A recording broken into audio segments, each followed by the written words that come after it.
With his sleeves rolled up, Rodrigo Duterte gave his first major speech since becoming president of the Philippines. It was exactly what his supporters expected to hear. Lest I be misunderstood, let me say clearly that those who betrayed the people's trust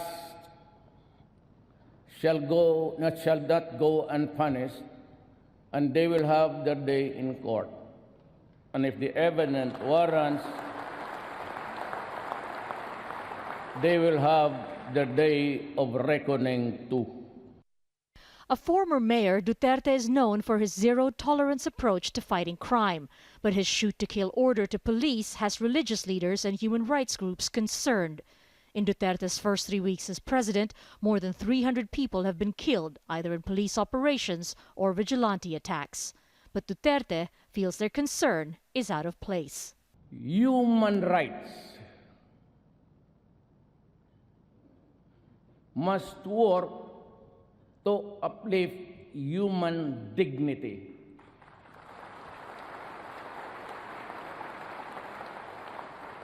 But human rights cannot be used as a shield or an excuse to destroy the country. Your country, I am my country. Watching at home, the Rosete family agreed with much of the president's speech. They say they look forward to a country with less crime.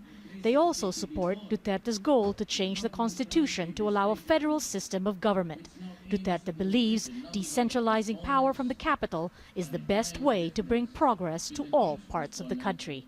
The president's infrastructure projects, making other provinces accessible, opening up opportunities for other provinces. So right now, it's not all about Manila anymore.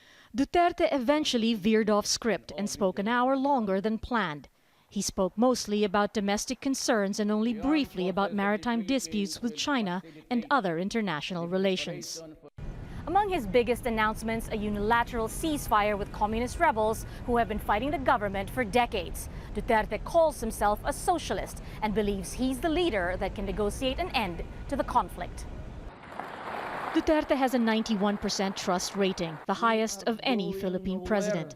Critics said he was confusing and contradictory, but it seems a majority of Filipinos believe he will live up to his promises. Marga, Ortigas, Jazeera, Manila.